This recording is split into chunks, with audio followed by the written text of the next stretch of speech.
안녕하세요. 오늘 저희가 좀 깊이 살펴볼 자료는요. 지저스 처치 안민호 목사님의 2025년 6월 11일 설교입니다. 네. 민수기 36장 말씀이죠. 1절부터 13절까지. 맞습니다. 민수기 전체를 보면 그 불순종에서 순종으로 이렇게 넘어가는 흐름이 있잖아요. 네, 그렇죠. 특히 이 설교는 그 기업이라는 개념하고 슬로버 달들 이야기를 중심으로 다루고 있어요. 네, 이 딸들 이야기가 참 중요하죠. 그래서 왜 이 고대의 상속 문제가 단순 재산 분배가 아니라 그 이상의 의미를 갖는지, 또 오늘 우리 신앙에는 뭘 말해주는지 좀 같이 파헤쳐봤으면 합니다. 좋습니다. 흥미로운 주제네요. 그럼 바로 시작해볼까요? 네, 그 민수기. 아시다시피 이스라엘 백성들의 광야 여정이 사실 불순종으로 가득 차 있잖아요. 네, 그렇죠. 계속 불평하고 원망하고. 그런데 참 신기하게도 이 마지막 장 36장에 와서는 공동체가 아주 아름답게 순종하는 모습으로 끝나요. 그 전환이 중요하군요. 네, 설교에서는 바로 이 변화, 그러니까 불순종에서 순종으로의 전환이 약속의 땅 가나안 입성의 핵심 열쇠였다 이렇게 강조합니다. 단순히 한두 사람 잘하는 게 아니라. 그렇죠. 개인이 아니라 공동체 전체가 하나님의 약속, 그러니까 여기다 말하는 기업을 제대로 받으려면 다 같이 순종해야 한다. 이 점을 딱 짚어주는 거죠. 공동체 전체의 순종. 그렇게 보니까 민수기 27천에 나왔던 그 슬로보하 깔들 이야기가 다시 나오네요. 네, 맞아요. 그때 아들이 없어서 기업 상속에서 빠질 뻔했는데 이 딸들의 믿음으로 당당하게 요구해서 결국 기업을 약속받았었죠. 네, 받았었죠. 그런데 이번에는 그들이 속한 요셉 지파 지도자들이 새로운 문제를 들고 나와요. 어떤 문제였죠? 이 딸들이 만약에 다른 지파 남자랑 결혼하면 그 상속받은 땅이 결국 그쪽 지파로 넘어가 버릴 수 있다는 거예요. 신현제도가 있긴 하지만 상속은 계속 이어지니까. 네, 그렇죠. 지파에게 분배된 땅 경계가 무너질 수 있다는 그런 우려였던 거죠. 여기서 그 요셉 지파 지도자들이 문제를 제기하는 방식이나 그 내용을 좀 볼 필요가 있는데요. 네, 어떤 점을 봐야 할까요?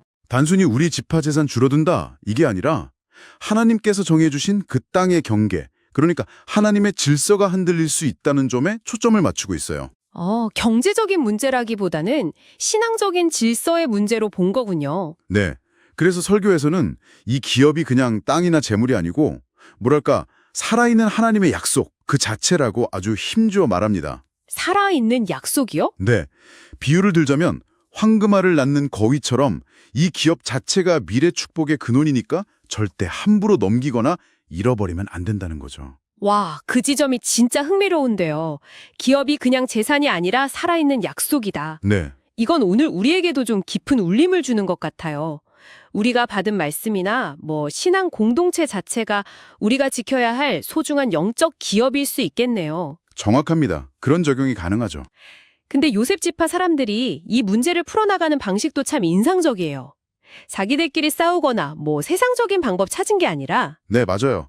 모세를 통해서 하나님께 이걸 가져가서 해결책을 구했다는 점, 그 태도가 중요하죠. 그렇죠. 인간적인 계산이 아니라 하나님께 여쭌 거. 네. 그래서 하나님께서도 그들의 우려가 타당하다 인정하시고 아주 명확한 해결책을 주세요. 어떤 해결책이었죠? 슬로보다 딸들은 반드시 자기 아버지 가문이 속한 지파, 그러니까 므낫세 지파 남자하고만 결혼해야 한다. 이렇게요. 자기 지파 내에서만. 어떻게 보면 딸들 입장에서는 결혼 선택의 자유가 확 줄어드는 거네요. 그렇죠. 상당히 어려운 요구였을 거예요. 이미 기업 상속은 약속받은 상태였고 네, 그냥 무시할 수도 있었을 텐데 개인의 자유를 내세워서. 충분히 그럴 수 있었죠. 하지만 슬로봇의 5딸, 이름도 다 나오잖아요. 말라, 디르사, 호글라, 밀가, 노아. 네, 이름까지 기록되었죠. 이 딸들이 모두 하나님의 명령에 순종해서 자기들 친족, 그러니까 숙부의 아들들과 결혼을 합니다. 와, 대단한 결단인데요? 네, 이건 그냥 개인적인 선택을 넘어서는 순종이었고 민수기 내내 흘렀던 그 불순종의 역사를 딱 끊어내고 순종을 통해서 약속의 땅으로 나아가는 그 길을 완성하는 아주 상징적인 행동으로 볼 수 있죠. 그들의 순종이 민수기의 대미를 장식하는 거군요. 불순종의 역사를 마무리 짓는. 그렇습니다. 그리고 그 순종은 단순 복종이라기보다는 공동체의 질서와 또 하나님의 큰 뜻을 존중하는 아주 성숙한 믿음의 표현이었다고 봐야죠. 결국 그들의 이름하고 그 순종 이야기가 성경에 탁 기록되어서 후대에 계속 전해지는 거고요. 네, 개인의 권리나 자유보다 더 큰 가치를 위해서 기꺼이 자신을 내려놓는 그런 믿음의 본보기로 남게 된 거죠. 결국 이 설교가 우리에게 던지는 메시지는 그럼 명확해 보이네요. 네, 어떤 걸까요? 진정한 기업, 그러니까 하나님의 약속과 축복을 온전히 누리고 지키려면 때로는 내 개인적인 희생이나 자유의 제한처럼 보이는 상황에서도 순종이 반드시 필요하다는 거. 그렇죠. 순종이 제사보다 낫다는 그 말씀하고도 딱 통하는 지점이고요. 네, 그러면 이제 이 설교를 들으시는 청취자 여러분께 질문을 던져볼 수 있겠네요. 네, 어떤 질문이죠? 여러분에게 주어진 영적인 기업은 무엇이라고 생각하시나요? 그리고 그것을 지키기 위해서 슬로보와 딸들처럼 때로는 내 개인적인 계획이나 욕심보다 공동체의 유익, 또 하나님의 뜻을 먼저 생각하는 그런 순종을 할 준비가 되어 있는지. 아, 정말 중요한 질문이네요. 돌아보게 만드는? 설교 마지막 부분에 이런 경고도 있어요.